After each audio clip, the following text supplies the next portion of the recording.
प्रथम तहलका न्यूज। सरकारी सिस्टम इस तरह से बिगड़ चुका है कि अब तो वो खुद भी सुधरने का नाम नहीं ले रहा। लोग चाहे बेशक परेशान होते रहें, लेकिन सरकारी अधिकारी तो मानो ढीठ ही बने रहते हैं और अपने ही ऑफिस से गायब रहते हैं। बात कर रहे हैं रुड़की के सरकारी सिस्टम की। कार्यालय में तैनात नॉर्सन ब्लॉक के पूर्ति निरीक्षक दिनेश शर्मा अक्सर कुर्सी से नदारद मिलते हैं। दूर दराज से आने वाले फरियादी कई घंटे इंतजार के बाद बैरंग वापस लौटते हैं और इनको आमजन की सेवा सुरक्षा से तो कोई सरोकार ही नहीं है। ये क्या परेशानी आपको? जी, मेरा नाम शकील अहमद, मैं ग्राम बिजोल से। मैं एक वरिष्ठ कार्यकर्ता हूँ, समाज सेवक। मैं बार बार आ रहा हूँ, मेरे पास सफेद वोट कार्ड है जो मुझे अंतिम में कराना। मैं बार बार चक्कर काट रहा, लगभग 4 साल हो गए मुझे। जो उसके बीच में तो अधिकारी बदल भी चुके हैं, लेकिन मेरा काम अभी तक नहीं हुआ। मैं इसके लिए आ रहा और सब में अब इसलिए आ रखा, मेरे परिवार की 3 मेरी बहनें वे भी विकलांग हैं, मेरे घर पे बैठी हुई है। मैं इनके राशन कार्ड करवा रखे दियोदा के डीलर की दुकान पे भी राशन लेने के लिए जा नहीं सकती, फिंगर देने के लिए नहीं जा सकती। मैं चाहता हूँ कि या तो उनका राशन घर पे मिलना चाहिए और घर के किसी मेंबर के पूर्ति अधिकारी फिलहाल भी नहीं मिल पा रहे। काम देखो, ये पब्लिक परेशान है। जब हमें अधिकारी नहीं मिलने का, हमें आने का क्या फायदा होगा? हम विकलांग आदमी, हमारा नहीं का मेरा और किसका होगा? तो क्या चाहते हैं? जी, हमें अधिकारी ऐसा चाहिए जो हमारे काम करेगा। ऐसा अधिकारी का हमें क्या फायदा? अपने घर खेल लो, हमें कोई अच्छा अधिकारी चाहिए जो हमारे काम करे। इस तरह की परेशानी है? मैं विकलांग है और मेरे गांव में लगभग 32 विकलांग है। अच्छा। तो मैं चाह रहा कि जो विकलांग का किसी का राशन कार्ड जारी हुआ उसे राशन घर पे मिले। कौन सा ब्लॉक है आपका? नॉर्सन ब्लॉक। तो अधिकारी मिल नहीं पाते हैं? अधिकारी मिल रहे, विकलांगों के अलग अंत्योदय के राशन कार्ड जारी होने चाहिए सभी विकलांगों के।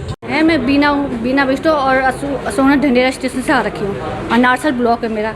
और वहाँ से 2019 से मेरा पीले कार्ड में मिल रहा राशन, मेरा सफ़ेद कार्ड बना हुआ है और उसे 10 चक्कर काट दिए मैंने।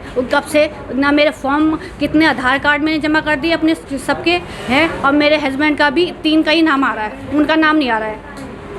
उनका नाम नहीं आ रहा है ना उनकी ऑनलाइन। कब से कितने आधार कार्ड जमा हो चुके हैं हमारे हैं, फॉर्म जमा कर दिए हमने, कितने अपने हम फॉर्म जमा कर दिए, एप्लीकेशन लिख के हमने कब से कर दिए, लेकिन अभी तक हमारा नहीं हुआ है। सफ़ेद कार्ड में नहीं बना हमारे पीले। काम का नुकसान भी हो रहा है, ड्यूटी छोड़ हाँ जी, ड्यूटी छोड़ के आ रहे हैं, वो मजदूरी करते हैं, मजदूरी छोड़ के आ रहे हैं। अभी आधे दिन की दिहाड़ी नहीं कटेगी हमारी। तो यहाँ अधिकारी मिलते नहीं जो? ये अधिकारी कहाँ मिलते हैं? वो कहते हैं कि अभी होगा, हम कर देंगे। वो कहते हैं कि कर देंगे हम, लेकिन होता ही नहीं है काम। कि चले जाओ जमा हो गए, लेकिन अभी तक हुआ नहीं है। नहीं आपको नहीं मिलते वो अभी देखो, आप ही देख लो, है बैठे ही यहाँ पे, बैठे ही नहीं है वो यहाँ पे। तो काफ़ी परेशानी हो रही है आपको? तो परेशानी नहीं, बच्चों को छोड़ के आ रहे, बच्चे स्कूल से आएंगे, कौन बनाएगा उनके लिए खाना? हैं 2 बजे वही कह देंगे बंद हो गया। तो क्या नहीं, सस्पेंड हम किसी की नौकरी को नहीं चाहते, सस्पेंड नहीं करना, बस हम कहते हैं कि वो अपना कार्य अच्छी तरह से करें। अपना कार्य जो है, अपनी नौकरी मिली हुई है उन्हें, सरकारी अच्छी जॉब मिली हुई है, किसी को नहीं मिलती अच्छी खासी जॉब नहीं मिली, उसको अपना कार्य पूरा तो करें। 2 बजे तक ऐसे ही रहेंगे तो नौकरी क्या करेंगे वो सारे दिन पर बैठ के? हैं जो काम है वो अपना काम तो करें। विडंबना तो यह है कि शिकायत के बाद भी इंसाफ पर कोई फर्क नहीं पड़ता। अधिकारियों के आदेश ये जूते की नोक पर रखते हैं, तभी तो अधिकारियों के कहने के बावजूद सरकारी बाबू अपनी कार्यशैली में बदलाव ही नहीं ला पा रहे। देखिए, इसमें हम लोग ने पहले आज सप्लाई डिपार्टमेंट को ही देखा, क्योंकि सप्लाई डिपार्टमेंट सबसे ज़्यादा समस्या आती है। तो सप्लाई डिपार्टमेंट में 3 सप्लाई इंस्पेक्टर्स हैं और एक ARO साहब है। तो एक सप्लाई इंस्पेक्टर मिसिंग थे। जब 10:20 पे हम लोग वहाँ ऑफिस में पहुँचे, लेकिन 10:25 पे जब बाहर आए तो वो वहाँ आ गए थे। उनके द्वारा एक्सप्लेनेशन ये दिया गया है कि वो जो लोगों के नाम कट रहे हैं उसकी फील्ड जांच पे गए हुए थे। तो उनको एक तो वार्निंग दे दी गई कि भाई 10 से 12 जब आपका मिलने वाला टाइम है तो आप इसको करो, फील्ड जांच आप बाद में करिएगा, बाकी उनसे लिखित स्पष्टीकरण मांग लेंगे। एक AWBN सेक्शन में हमारे कर्मचारी थे, वो आपके WBN सेक्शन में बेसिकली AWBN जो पोस्ट पे हैं वो मिसिंग थे। तो उनसे भी हमने बात करी गई है, तो उनका कुछ पर्सनल इश्यूज़ था, मेडिकल रीजन की वजह से नहीं थी, तो उनको भी हमने रिटन रिप्लाई मांगा है। रिटन रिप्लाई आएगा, अगर हम संतुष्ट नहीं होंगे तो उनके खिलाफ उचित कार्रवाई करेंगे। सर, कहीं ना कहीं जिस तरीके से लगातार सरकारी दफ्तर में इस तरीके की शिकायत मिलने से इंसाफ लगातार जा रहा है, तो यहाँ पर किस तरीके की व्यवस्थाएं आगे आप करने वाले जो लेट में आए, 10 बजे का कार्यालय है तो उस पर क्या? देखिए होता क्या है कि जो रुड़की तहसील है उधर काम शाम को 6 बजे के बाद भी चलता रहता है, कई लोग 8-9 बजे तक भी यहाँ काम करते हैं। तो इट इज़ नॉट लाइक कि 10 से 5 तक ही ये काम चलता है।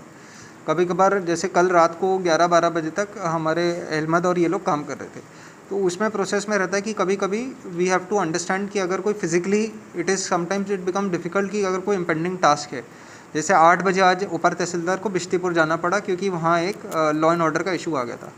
तो इसको देखते हुए अगर कोई स्पेसिफिक इशू आता है तो सीएस साहब ने बता रखा वो एक दिन पहले हमें ऑफिस में बता दें या व्हाट्सएप ग्रुप पे माध्यम से एक लेटर लिख कर देते कि आज मैं इस कारण लेट हो जाऊँगा। यदि वो नहीं लिख कर ले रहे तो उनकी फिर स्वयं जिम्मेदारी होगी। इसमें हम बायोमेट्रिक लगा रहे हैं, जिसमें सारे कर्मचारियों का आपका तहसील का और यहाँ ऑफिस का जॉइंट मजिस्ट्रेट ऑफिस का बायोमेट्रिक के थ्रू अटेंडेंस होगा। यदि बायोमेट्रिक्स में कोई लेट आता है तो हम लोग चेक करेंगे कि उन्होंने रिटर्न में कुछ दिया नहीं दिया गया, नहीं तो उनसे स्पष्टीकरण माना जाएगा कि आप क्यों लेट थे।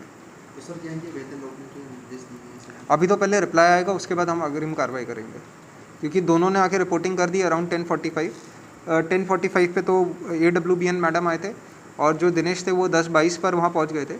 तो लेट अस अंडरस्टैंड कि उनका क्या टेक्निकल इशू, कोई ऐसा इशू तो नहीं था, मेडिकल इशू, सीरियस इशू था, तो उसके लिए उनको वार्निंग दी जाएगी, चेतावनी दी जाएगी। कंप्लेंट्स के भी लेवल्स रहते हैं, उसके बेसिस पे फिर हम कार्रवाई करेंगे। पूर्ति निरीक्षक दिनेश शर्मा का यह कारनामा जगजाहिर है और पूरे डिपार्टमेंट में चर्चाओं का विषय बना हुआ है। दिनेश शर्मा की कुर्सी अक्सर खाली देखी जाती है। ग्रामीण दूर दराज से अपनी फरियाद लेकर ऑफिस तो पहुंचते हैं, लेकिन ये साहब तो नदारद ही रहते हैं। ग्रामीणों का आरोप है कि जब उनसे संपर्क करने का प्रयास किया जाता है तो या तो उनका फोन बंद मिलता है और अगर खुला भी हो तो वो उठाते नहीं है। क्षेत्रीय लोगों ने उच्च अधिकारियों से भी शिकायत की। बाकायदा तहसील दिवस में भी अधिकारियों ने पूर्ति निरीक्षक को नसीहत बख्शी, लेकिन साहब तो अपनी कार्यशैली बदलने को तैयार ही नहीं है। प्रथम तहलका के लिए रुड़की से नरेंद्र कुमार की रिपोर्ट।